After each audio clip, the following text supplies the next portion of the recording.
this video, I will be showing you how to make paintings like these cute little froggies. And you'd be surprised, they're actually really easy to make. Materials that you are going to need.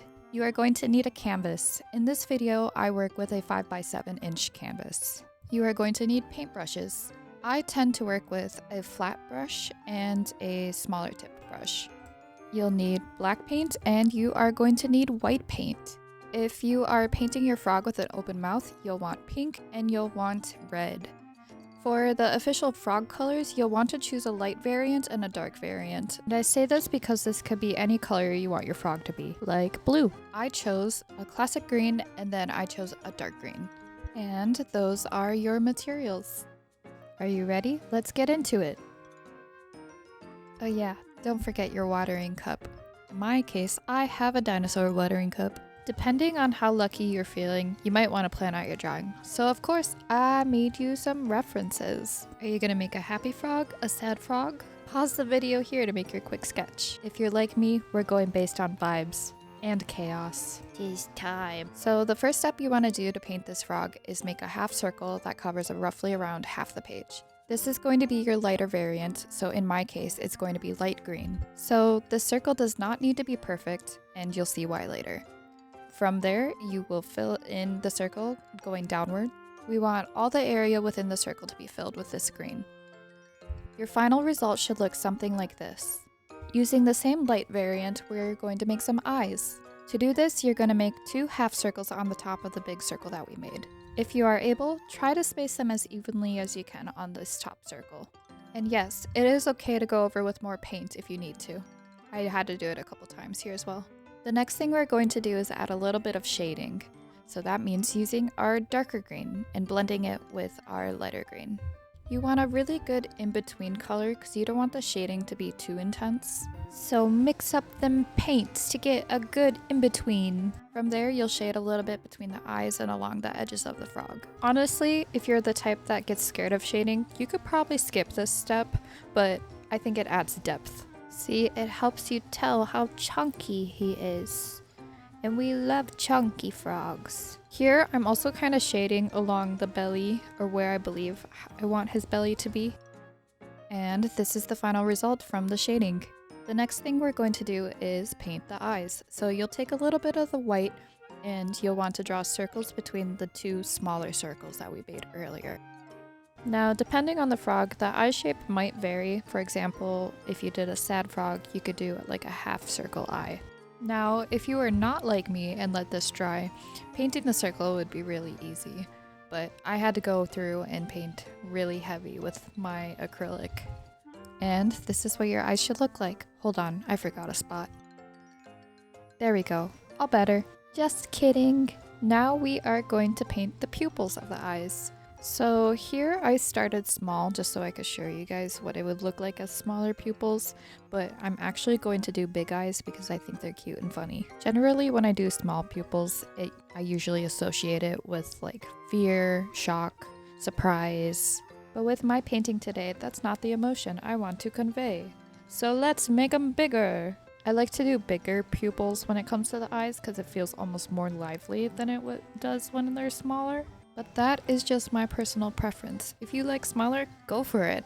Show me your little frog with the small eyes. You got a frog with one eye that is small pupil and one eye that is big pupil like this?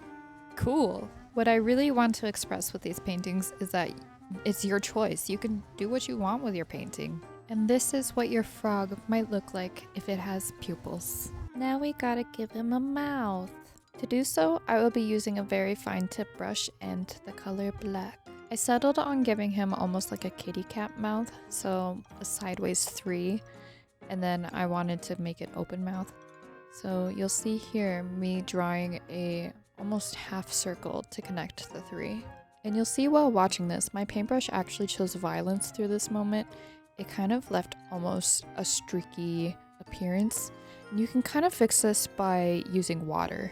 However, I wasn't too invested because I knew I would go over and fill in the mouth, so I kind of just settled on this.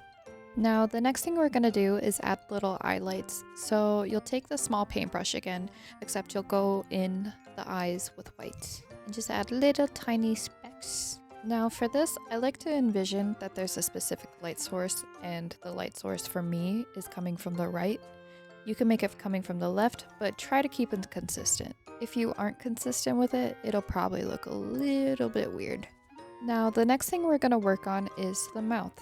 We are going to fill it in with that pink that we talked about from earlier.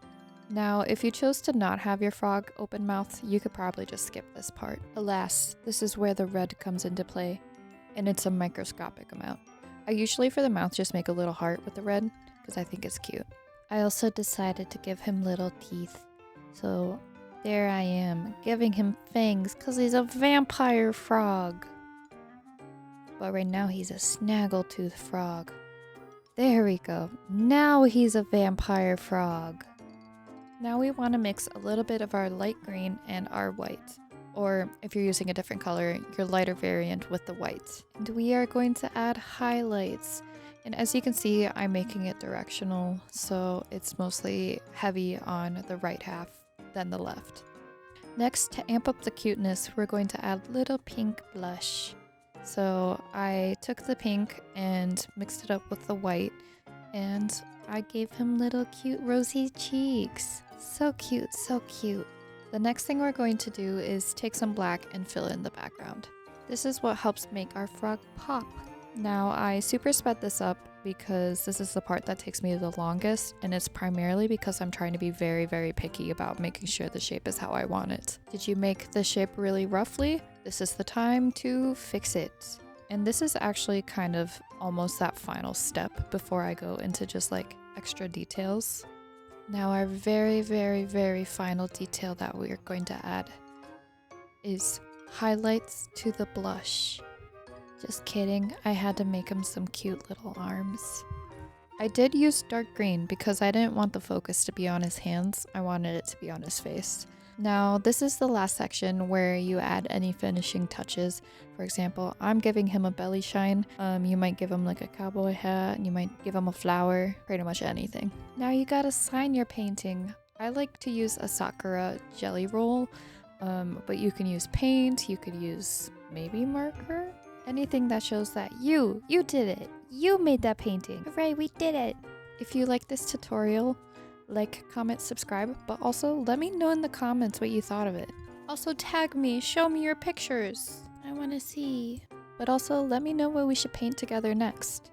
Yippee!